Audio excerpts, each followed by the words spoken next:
मंगलम भगवान वीरो मंगलम गौतमोऽग्नि मंगलम कुन्दकुन्दाद्यो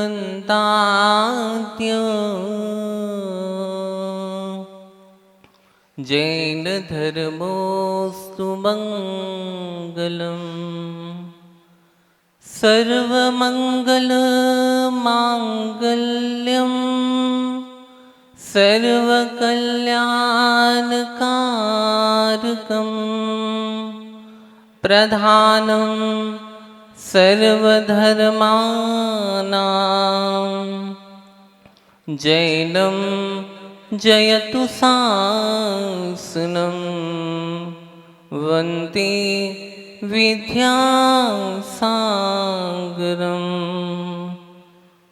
स्याहि समुद्रभरयो लिपि सर्वभाषा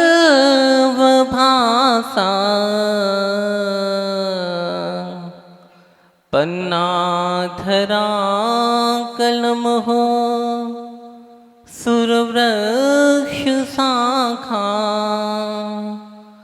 मां शारदा यदि सदा लिखती रहेगी तो भी कभी न वह पा सकेगी। अनंत अनंत सिद्ध परमेष्ठी भगवान की, कुंडलपुर के बड़े बाबा की, आचार्य भगवंत गुरुदेव श्री विद्यासागर जी महाराज की, परम पूज्य निर्यापक श्रमण मुनि श्री समय सागर जी महाराज की, परम पूज्य मुनिवर्य श्री प्रशस्त सागर जी मल्ली सागर जी आनंद सागर जी महाराज की, पूज्य मुनि श्री निश्चिंत सागर जी महामुनि राज की, समस्त मुनि संघ की। कीमत पानी की नहीं होती, कीमत प्यास की होती है। कीमत पानी की नहीं होती, कीमत प्यास की होती है। कीमत मौत की नहीं, कीमत श्वास की होती है। श्रद्धा तो बहुत लोग रखते हैं यहाँ पे, श्रद्धा तो बहुत लोग रखते हैं यहाँ पे। कीमत श्रद्धा की नहीं, कीमत विश्वास की होती है। कीमत श्रद्धा की नहीं, कीमत विश्वास की होती है। आज का यह पावन पुनीत अवसर जहां अपन सब बैठ के जनेंद्र भगवान की उस अर्चना के लिए बैठे हैं, जहां उनने उस उपदेश के माध्यम से हम सबके जीवन स्वच्छ और निर्मल बने, पवित्र बने, उसी अनुष्ठान के लिए आज हम सब एकत्रित हुए हैं। हम प्रतिदिन की भांति रोज स्वाध्याय कर रहे हैं पूज्य बड़े महाराज जी के मुखार वृंद से, जहाँ पर सिद्धांत और आगम और अध्यात्म की देशना हम निरंतर सुन रहे हैं रत्नकर्ण श्रावकाचार्य के माध्यम से। और उसी और दूसरी तरफ देखें तो अपनी आत्मा को अनुशासित करने के लिए हम आत्मानुशासन ग्रंथ का अध्ययन कर रहे हैं कि जिससे हमारा जीवन भी अनुशासित हो सके, हमारा जीवन उन्नत बन सके और हमारा जीवन विकासशील बन सके। इसी भावना को लेके आज अपन सब यहाँ बैठे हैं और निरंतरता इस स्वाध्याय के माध्यम से हम अपने जीवन को उज्जवल बनाने के लिए अपने एक एक कदम को हम बढ़ाते हुए चले जा रहे हैं। एक प्रसंग के माध्यम से मैं अपनी बात आज आप सबके बीच में रखूंगा। बरसात का समय था, नदी में तेज बाढ़ आई हुई थी और सारा का सारा मार्ग अवरुद्ध था और ऐसी तेज बाढ़ में जहां पानी सारे जलाशय के ऊपर, उस नदी सरोवर के ऊपर से बह रहा था। उसी बीच में एक, जब थोड़ी देर बाद जब नदी का उफान कम हुआ तो कुछ लोग उसके आकलन के लिए वहां पहुंचे और देखा कि सारा का सारा पानी बह चुका है। और उसी बीच में एक व्यक्ति भी वहां खड़ा था। वो भी देख रहा था कि कितनी सारी विशाल बड़े बड़े वृक्ष भी वहां पर थे, वो सारे के सारे धराशायी हो गए। लेकिन क्या माने कि इतने छोटे छोटे वृक्ष हैं, जो बैत के वृक्ष थे वो अभी भी खड़े हैं। आखिर कारण क्या है? तो दादाजी के साथ एक बच्चा भी था। कहने लगे, वो बच्चा कहता है अपने दादाजी से कि दादाजी एक बात तो बताओ, ये सारे के सारे वृक्ष टूट गए लेकिन ये छोटे छोटे से वृक्ष अभी भी खड़े हैं। तो दादाजी उस बच्चे से कहते हैं कि बेटा अभी नहीं समझेगा तू, बड़े रहस्य की बात है। तो वो कहता है बताओ ना क्या रहस्य है इसमें। तो उन्होंने कहा कि देखो ये जो वृक्ष थे ना, ये अकड़ के खड़े थे और अहंकार से भरे हुए थे, इसीलिए धराशायी हो गए। और ये जो छोटे छोटे वृक्ष हैं वे नमीभूत थे, इसीलिए वो विनम्र थे, विनीत भाव से वो जब पानी का प्रवाह आया तब वो झुक गए थे, इसीलिए वो आज खड़े हैं। और ये वृक्ष हैं, ये अकड़े हुए खड़े थे, इसीलिए ये समाप्त हो गए। उसी प्रकार यह मनुष्य का जीवन भी है। हम जितना विनम्र बनेंगे उतना हमारे आत्मिक जीवन का उत्थान हो सकेगा। जरूरी है कि हमारे जीवन में विनम्रता आए। तीर्थंकर प्रगति के बंद के कारण के लिए आचार्य भगवंत ने 16 कारण भावनाओं में एक विनय संपन्नता की भावनाओं को भी रखा है कि जो जितना विनीत होगा वो उतना ऊंचा उठेगा, और जिसके अंदर जितनी नम्रता होगी वह सबके हृदयों में, सबके दिलों में वो निवास को प्राप्त होगा। ऊंचा उठने के लिए पंखों की जरूरत नहीं, ऊंचा उठने के लिए पंखों की जरूरत पक्षियों को होती है, लेकिन इंसानों तो जितना विनम्र होता है, जितना नम्र होता है, वह उतने ही ऊपर उठता हुआ चला जाता है। जैसे किसी नदी में अगर एक छोटा सा घड़ा डला हो और अगर वो उल्टा हो तो वो कभी भर नहीं सकता, और अगर उसको भरना है तो उसे भी झुकना पड़ेगा। और जब वह झुकेगा तो समझो वह पानी से भर सकता है, और अगर वह मतलब ऐसे ही डला रहा उस नदी में, उस सरोवर में, तो वो कभी भर नहीं सकता। हम जितना झुकते हैं हम उतने विनयवान होते हैं और हम उतने ऊंचे भी उठते जाते हैं। इसलिए झुकने की आदत, विनम्रता की आदत अपने मन में हो, और हम मन से भी विनम्र बने, हम वाणी से भी विनम्र बने, और हम अपनी कायिक चेष्टाओं के माध्यम से भी हमारे जीवन में विनम्रता आवे। श्रेष्ठ विचारों के माध्यम से भी हम अपने जीवन को विनयवान बना सकते हैं। हम अच्छे मधुर विचार के माध्यम से भी अपने जीवन को अच्छा बना सकते हैं, और हम अच्छे कार्यों के माध्यम से भी हम अपने जीवन को बहुत बेहतर बना सकते हैं, बशर्ते हमारे जीवन में विनय होनी चाहिए। विनय का मतलब है विलयम नयति कर्म मलम इति विनयः, जो कर्म मल को विलीन कर दे, जो पाप को हटा दे और कर्म को दूर करने में जो सहायक बने, वह होती है विनय। और थोड़ी और आगे अगर जब हम विनय की महिमा को समझते हैं तो हमें बहुत सुंदर सा एक एक सूक्ति के माध्यम से आचार्यों ने एक बहुत सुंदर भाव प्रेषित किया है कि विनयो मोक्ष द्वारे, विनय के द्वारा हमें उस मोक्ष तत्व की, उस मोक्ष की भी प्राप्ति होती है। यह सारी की सारी चीजें वह विनय से हमें प्राप्त होती हैं। आगम में 5 प्रकार की विनय है। एक तो दर्शन विनय है, एक ज्ञान विनय है, और एक चारित्र्य विनय है, और एक तप विनय है, और एक उपचार विनय है। वैसे तो तत्वार्थ सूत्रकार आचार्य उमा स्वामी महाराज जी ने विनय 4 प्रकार की बताई है।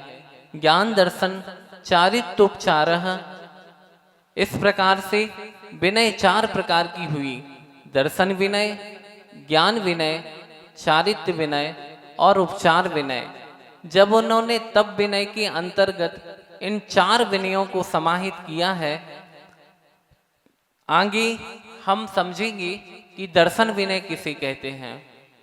दर्शन विनय का मतलब है कि सम्यक दर्शन के जो कारणभूत हैं, जो नवदेवता हैं, अरहंत हैं, सिद्ध हैं, आचार्य हैं, उपाध्याय हैं और साधु परमेश्वरी हैं, जिन धर्म हैं, जिन आगम हैं, जिन चैत्य हैं और जिन चैत्यालय हैं, ऐसे जो नवदेवता हैं उनकी भी हम, उनके स्वरूप का, उनकी गुणों का हम उनके प्रति बहुमान का भाव रखें, उनके प्रति आदर का भाव रखें। साथ में जो सम्यक दृष्टि है या फिर जो सम्यक दर्शन के धारक जो जीव हैं, हम उनकी जो विनय का भाव रखते हैं, उनके प्रति आदर का भाव रखते हैं, यह समझो यह ज्ञान, यह हमारी दर्शन विनय मानी जाएगी। और वो दर्शन विनय कैसी है कि हम उस सम्यक दर्शन को निर्दोष बनाए रखें, उसमें किसी भी प्रकार का दोष उत्पन्न ना हो सके, उसमें किसी भी प्रकार का अतिचार ना लग सके, हम उसे निर्दोष रीति से पालन कर सकें, यह होती है दर्शन विनय। अब अपन चलते हैं, बहुत आसान तरीका है हम विनय कैसे करें और विनय की उस भाव को हम कैसे प्रदर्शित कर सकें। तो हम धर्म और धर्मात्माओं के प्रति विनय का भाव रखें। धर्म के प्रति यह देव शास्त्र गुरु हैं, यह धर्म के रूप में है, और जो उसके पालन करने वाले हैं तो उनका भी हम आदर पूर्वक उनके प्रति विनय और सम्मान का भाव रखें। यह हो गई हमारी विनय। आती कैसे है? तो विनय, इन दोनों लोगों की विनय जब हम करेंगे तो अपने अंदर भी वो विनय का गुण हमारे जीवन में भी उद्घाटित हो सकता है। एक बात बताएं, एक छोटा सा उदाहरण के माध्यम से इस अपन दर्शन विनय के माध्यम से समझ सकते हैं, इस भाव तक पहुंच सकते हैं कि किस प्रकार की विनय होती है। एक राजन होते हैं और राजा भी बड़ा विशाल हृदय का राजा होता है, और राजा सैर करने जाता है। रास्ते में बहुत घना जंगल होता है, बहुत सारे वृक्ष होते हैं, और उस के बीच के रास्ते से उसकी सवारी जाती है। और होता क्या है, एक छोटा सा बच्चा होता है, और वो छोटा सा बच्चा, बहुत सारे आम के वृक्ष थे, और बच्चा एक पत्थर मारता है, और वो पत्थर पेड़ पे तो, आम पर की डगाल पे तो नहीं पड़ता है, और वो राजा के सिर पे लग जाता है। और जैसे ही राजन के सिर पे लगा, अब राजा तो राजा है, और राजा ऐसे ही थोड़ी था कि सामान्य से वो अपनी सारी सवारी के साथ, ठाट बाट के साथ वह निकला था। तो वहाँ जो उसके आजू बाजू से सैनिक थे, तो उन्होंने देखा, कहने लगे अरे ये तो राजा है। राजा को चोट लग गई और खून बहने लगा। आजू बाजू नजर करता है तो जल्दी से पकड़ में आ जाता है वो छोटा सा बच्चा। अब गलती तो हो गई थी बच्चे से, फिर भी हाथ जोड़ के बड़े विनीत भाव से वो खड़ा था। और जैसे ही सैनिक उसके पास पहुंचा तो आंखों में आंसू आने लगे। पास में देखा तो उसकी माँ भी थी। उसने कहा अब तो बहुत बड़ी गड़बड़ हो गई, हमारा बच्चा तो अब चला जाएगा। राजन को पत्थर मारने के कारण देखो इतने सारे सैनिक इसे पकड़ने आ गए। हे भगवान, अब तो तुम ही हो, तुम ही इसकी रक्षा कर सकते हो। और माँ बहुत व्याकुल हो गई। पास में पहुंचती है उसके पास में, तो सैनिक से पूछा कि क्यों बेटे। सैनिक ने पूछा बच्चे से, क्यों, तुम्ही ने मारा है ये पत्थर? हाँ साहब, मैंने ही मारा है। चलो तुम्हें ले चलते हैं राजन के पास। और उसे उठा के राजा के पास ले जाते हैं। राजा के पास ले गए। राजा पूछता है, क्यों बेटे, इस पत्थर को तुम्ही ने मारा था? वो कहता है कि हाँ, हम ही ने मारा था। लेकिन बेटा तूने क्यों मारा था? कहने लगे, राजन, ये आम के वृक्ष हैं और हम चाह रहे थे कि मुझे आम मिल जाए, इसीलिए मैंने इससे पत्थर मारा था। लेकिन आपका कोई भाव तो नहीं था किसी और को मारने का? नहीं राजन, मैं काय को मारूंगा किसी को, बस मुझे तो आम चाहिए था, इसीलिए मैंने पत्थर मारा था। और वो राजन कहते हैं, घबराओ मत बेटा, इधर आओ, पास में आओ। और अपने गले से एक हार निकालता है और उस बच्चे को दे देता है। कहते जाओ बेटा। तो उसकी माँ बाजू में खड़ी रहती है। माँ कहती है, ये तो दंड का पात्र है, आपने तो इसे पुरस्कार दे दिया। तो वो कहते हैं राजन कि देखो, पेड़ पर अगर ये पत्थर मारता, अगर सही निशाना लगता तो उसे आम मिल जाता, पर इसने मुझे पत्थर मारने का भाव तो नहीं था, पर वो धोखे से लग गया, तो कम से कम उसे कुछ तो देना चाहिए। और उस बच्चे को हार देके वो राजन उसके सिर पे हाथ फेर देता है। कहता, जा बेटा, जा तू अपना काम कर। ऐसा होता है विनय का भाव। इतनी विनीत भाव से वो बच्चा गलती होने के बाद भी, उसकी माँ मतलब अश्रुपूरित थी, मतलब एक एक आंसू टपक रहे थे, घबराई हुई थी। और राजन की इतनी विनम्रता, और इसको देख के उसका भी मन आंखों से भर गया कि सच में ऐसे होते हैं राजन, इनके अंदर है। इस छोटे बच्चे के प्रति भी कितनी विनय का भाव है। बेचारा वो तो विनय भूत था ही, लेकिन उसने अपने दोस्त को अपनी मतलब जो गलती हुई थी उसको उनके सामने सही ढंग से कह दिया, तो वो भी प्रसन्न हो गए। अब अपन चलते हैं आगे। अब अपन को समझना है ज्ञान की विनय। मोक्ष के जो कारणभूत हैं, जो सम्यक ज्ञान है, उसके प्रति हमें उत्साह होना चाहिए और उसके प्रति निरंतर हमें अभ्यास का भाव हमारे अंदर जगना चाहिए। स्वाध्याय के प्रति, उसकी जो स्वाध्याय हम कर रहे हैं, उनकी उस तत्व को जानने के प्रति हमारे अंदर बहुमान का भाव होना चाहिए। और साथ में जो स्वाध्याय करा रहे हैं उनके प्रति भी हमें, ज्ञानी जनों के प्रति भी हमें उस अनुराग का भाव होना चाहिए।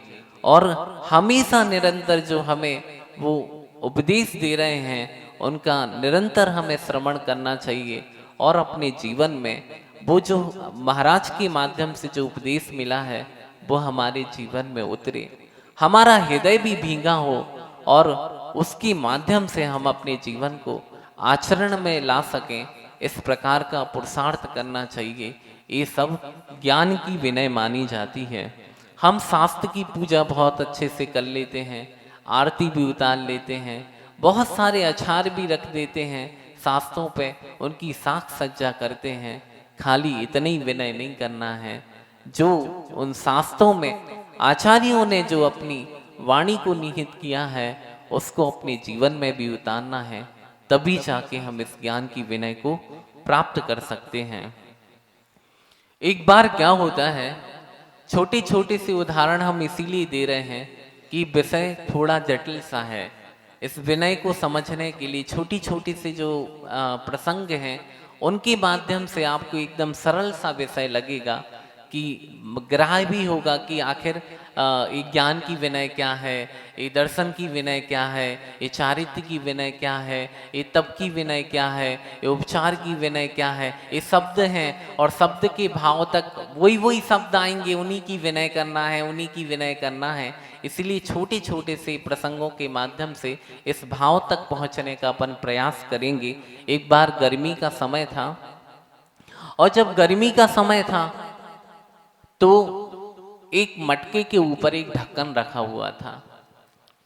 तो मटके ने पूछा, ढक्कन ने पूछा मटके से कि यार देखो यार, तुम मेरे साथ गलत व्यवहार करते हो, इतने सारे आदमी आते हैं, तुम उनको पानी पिलाते हो और बस मुझे ढके ही रहते हो।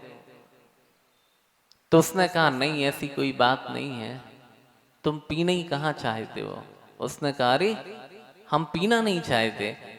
तो कहने लगे हाँ सच ही तो कह रहा हूं कि तुम पीना नहीं चाहते, अगर तुम पीना चाहते होते तो मैं तुम्हें पिला नहीं देता, जो मेरे अंदर आता है मैं उसे ही पिलाना चाहता हूँ, और जो ऊपर ऊपर पीना चाहता है उसे मैं पिलाना नहीं चाहता। ढक्कन हमेशा ऊपर रहता है, सिर पे बैठा रहता है, और जो सिर पे बैठा रहता है उसे कभी ज्ञान नहीं मिलता।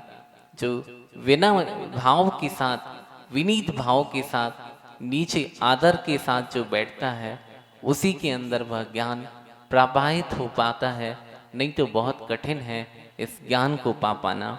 एक बार की बात है, आचार्य भगवंत अजमेर में थे और आचार्य श्री ज्ञान सागर जी महाराज, जब आचार्य श्री मुनि थे और ज्ञान सागर जी महाराज जी का संग था, और वहीं अजमेर में पूज्य आचार्य धर्म सागर जी महाराज जी का सानिध्य भी मिला।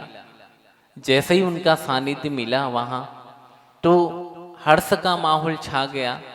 दोनों संघ का बड़ी अच्छी से अगवानी हुई और दोनों मुनि महाराज जी का मिलन हुआ। जैसे ही मिलन होता है तो समाज में भी हर्ष का वातावरण उपस्थित हो जाता है।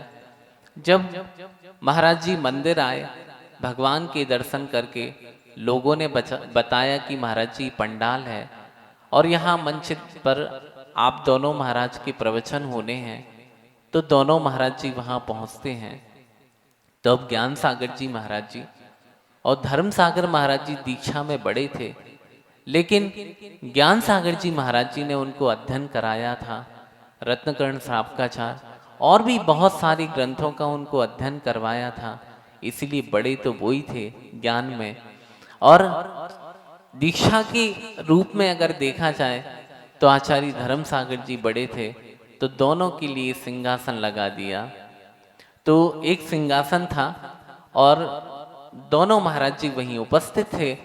तो समाज ने निवेदन किया कि महाराज जी बैठिएगा। तो आचार्य धर्म सागर महाराज जी उस सिंहासन पे वो बैठे नहीं, वो कहने लगे नहीं मैं तो नहीं बैठूंगा।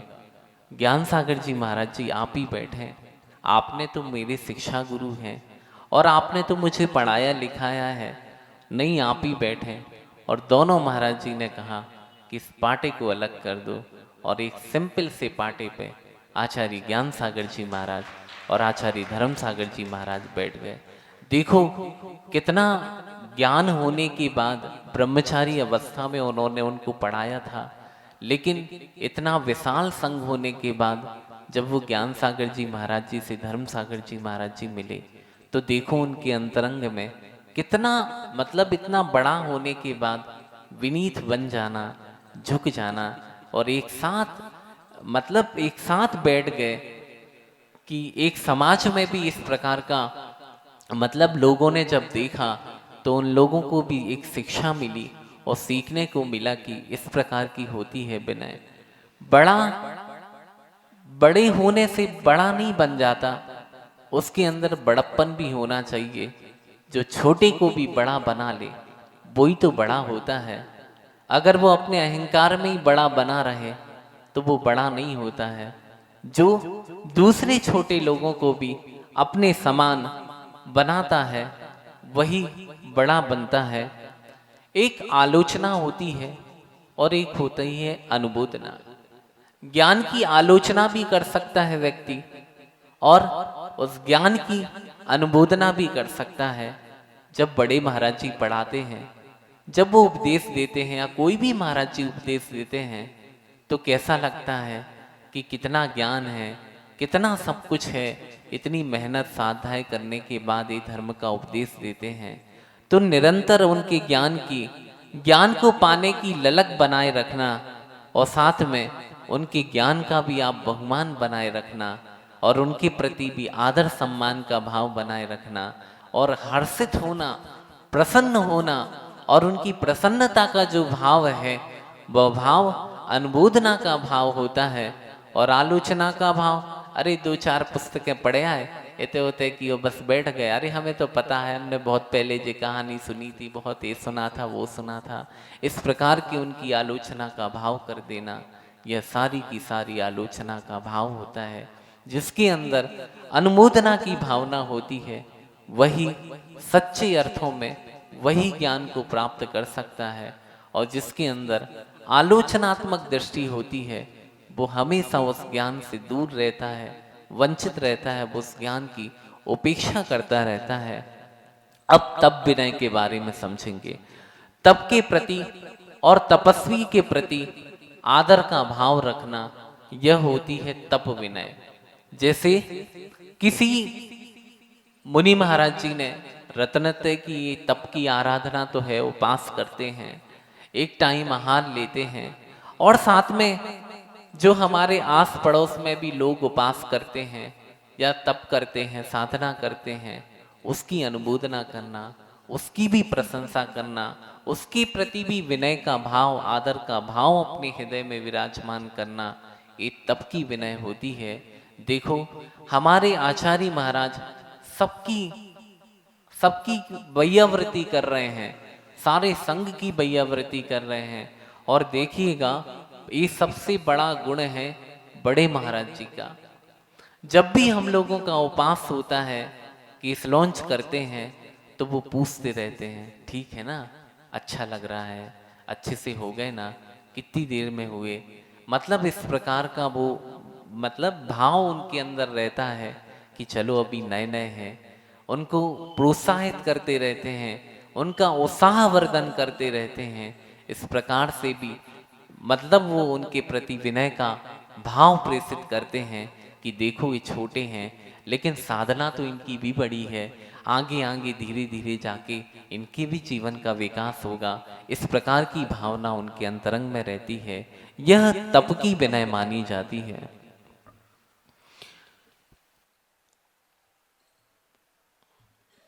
अब आई चारित्र्य की विनय। चारित्र्य की विनय कैसे होती है? निर्मल चारित्र्य का प्रतिपादन करना और चारित्र्य के आराधक हैं उनका बहुमान करना, यह चारित्र्य की विनय मानी जाती है। मेरे चारित्र्य का कोई बिगाड़ ना हो, हमेशा जागरूक बने रहना, सजग बने रहना, अपने चारित्र्य की संभाल करते रहना, और अपने जीवन का हमेशा चारित्रिक स्तर पर जीवन का विकास हो और हमारे आत्मिक परिणामों का भी विकास हो, इस प्रकार का भाव जहां बना रहता है वह चारित्र्य विनय कहलाती है। चारित्र्यवान पुरुषों की विनय करना और साथ में उस चारित्र्य की भी विनय करना, चारित्र्य की महिमा का बखान करना तो फिर भी सरल है, लेकिन उस चारित्र्य का अनुसरण करना बहुत कठिन है। यह भी एक प्रकार से विनय मानी जाती है। जिन्होंने उन पूज्य पुरुषों के जैसे सुकौशल हैं, यशोधर मुनि हैं, या सुकुमाल मुनि हैं, गजकुमार मुनि हैं, इन ऐसे मुनियों की कथाओं को सुन के, इनकी तप की या इनके चारित्र्य की कथाओं को सुन के जो बहुमान का भाव प्रेषित होता है वह होती है चारित्र्य विनय। जो चारित्र्य से संपन्न है उनके प्रति विनय का भाव, आदर का भाव जहां बना रहता है वह चारित्र्य विनय मानी जाती है। एक सुंदर सा उदाहरण है चारित्र्य विनय के लिए। आचार्य शांति सागर जी महाराज हुए दक्षिण भारत में, वह कोल्हापुर के पास में एक गांव में चातुर्मास कर रहे थे, और उस चातुर्मास के बीच में एक मुनि महाराज जी की संलेखना चल रही थी। ये महाराज तो काफी ज्ञानवान और चारित्रवान थे। जब पता चला कि एक मुनि की समाधि चल रही है, संलेखना चल रही है, तो कुछ लोग उनके पास आए कि महाराज, उन महाराज जी की समाधि चल रही है और वो महाराज जी बार बार मतलब पानी की प्यास उनको लग रही है और वो पानी पानी चिल्ला रहे हैं। तब इनको पता चला शांति सागर महाराज को, तो उन महाराज जी ने पास के ही कुछ थोड़े से गांव में ही महाराज जी की संलेखना चल रही थी और वो महाराज जी पहुंचते हैं उस गांव में। और जैसे ही वो महाराज जी उनके पास पहुंचे तो वो बड़े बहुमान के साथ उन महाराज जी की 3 प्रदक्षिणा की और बैठ के नमोस्तु किया आचार्य शांति सागर जी महाराज ने। और उन महाराज जी को बताया कि महाराज जी इतने वर्ष हो गए आपको साधना करते हुए, मतलब उनका स्थितिकरण उपवन किया महाराज जी ने। और उसके बाद वो महाराज जी का जैसा भाव था वो पुनः उसी भाव में आ गए। तो ये कहलाता है चारित्र के प्रति बहुमान। और चारित्र को जगाया जा सकता है तो मात्र उस चारित्र की विनय के माध्यम से ही उस चारित्र को जगाया जा सकता है, ना कि उस चारित्र के तिरस्कार के कारण उस चारित्र को उनके हृदय में आप डाल नहीं सकते, उनके मन में उस चारित्र की महिमा का बखान नहीं कर सकते। ये सारी की सारी चीज उस सम्मान और विनय के भाव से उन महाराज जी ने उन महाराज जी का स्थितिकरण किया। और उतने समय तक वो महाराज जी रहे जब तक उनकी संलेखना नहीं हो गई। और सुचारू रूप से महाराज जी ने उनकी वैयावृत्ति करके और अच्छे से उनके परिणामों को संभालवाते हुए और उनकी संलेखना उनके व्रत का पालन भी करवाया। अब चलते हैं अपन उपचार विनय की। उपचार विनय जिसे आप लौकिकता में कहते हैं कि ये अपन कहते शिष्टाचार के अंतर्गत जो भी विनय आती है यह विनय होती है उपचार विनय। उपचार विनय का अर्थ है हमसे बड़े व्यक्ति मिलते हैं तो उनके सामने विनयभूत होना, उन्हें नमस्कार करना, उन्हें प्रणाम करना और उनको आसन देना, उनके पीछे पीछे चलना, उनको हाथ जोड़ के नमस्कार करना और साथ में उनके बीच में ना बोलना, ये सारी की सारी उपचार विनय के अंतर्गत आती है। विनय तो 2 प्रकार से होती है, एक तो अंतरंग विनय होती है और एक बहिरंग विनय होती है। बहिरंग विनय के मायने होते हैं अपन ऊपर ऊपर से कर लेते हैं विनय, हाथ जोड़ लेते हैं, पैर पड़ लेते हैं। लेकिन अंतरंग जो विनय होती है वो हृदय से होती है। जब अपने गुरुजनों के प्रति समर्पण का भाव होता है, उनके प्रति आस्था का भाव होता है, तब हृदय भींगा होता है। वो प्रत्यक्ष में भी रहें, परोक्ष में भी रहें, पर हमें उनकी आज्ञा का पालन करना है। जैसा उन्होंने कहा है हमें वैसा ही करना है। इस प्रकार की जब विनय का भाव हमारे अंतरंग में आता है तब कहीं जाके हमारी अंतरंग की विनय होती है। बहिरंग की विनय उनके पीछे पीछे चलना और खड़े होना, उन्हें आसन देना, उनके आने पर खड़े होना, उनको बिठालना, उनकी सेवा वैयावृत्ति आदि करना, ये सब विनय है। तो वो विनय यह बहिरंग प्रकार की विनय है और अंतरंग प्रकार की विनय जो हृदय से होती है।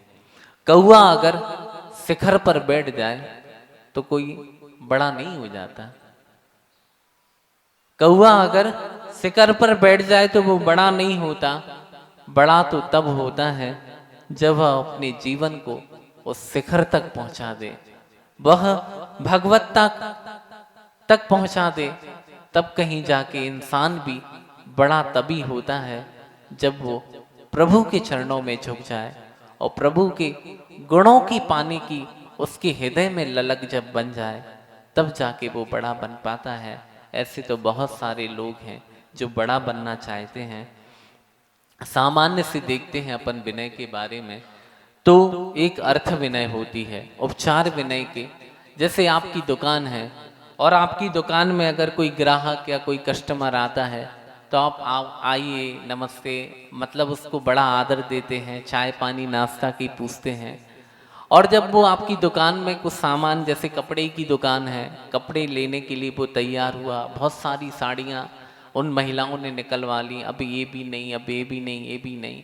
तो बहुत सारी साड़ियों के बाद फिर अपन कहते हैं अब ये नहीं चाहिए, वो चाहिए, ये नहीं चाहिए, वो नहीं चाहिए। तो मन में गुस्सा तो आता है लेकिन मन में एक प्रसन्नता का, कोई बात नहीं बहन जी, आप अभी ट्रांसपोर्ट पे माल आया है और आप जैसा चाहते हैं उससे भी अच्छा माल आया है और आप अपना फ़ोन नंबर नोट करवा दीजिए। जैसे ही माल आता है हम आपको फ़ोन करेंगे और आप ले जाना। और जब वो निकलती हैं तो हाथ जोड़ते, हाँ नमस्ते, आइएगा, फिर आपका स्वागत है। फिर हम बताएंगे, आप फिर से सेवा का मौका दीजिए, ये भी कह देते हैं। तो ऐसी विनय होती है, ये यह लौकिक विनय मानी जाती है।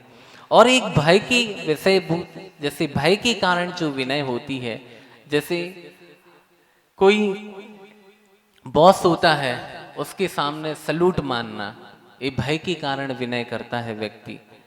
जैसे कई नेता आते हैं और उनके कई आईएएस अफसर जो होते हैं, उनके जूते को भी साफ कर देते, उनको भी पहनाने लगते हैं।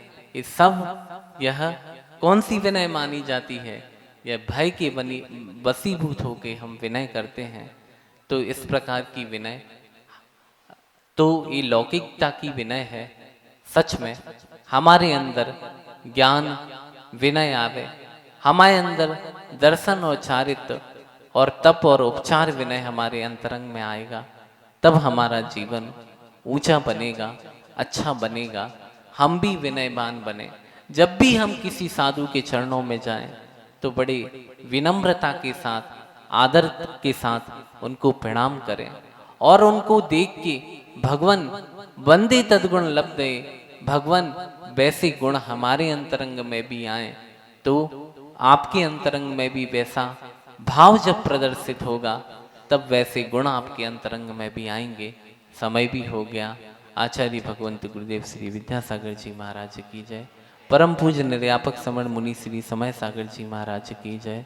बोधि समाधि परिणाम शुद्धि, सात्मोपलब्धि शिव शोक सिद्धि, चिंतामणिं चिंतित वस्तुदानी, त्वं वंदमान सममासु देवी।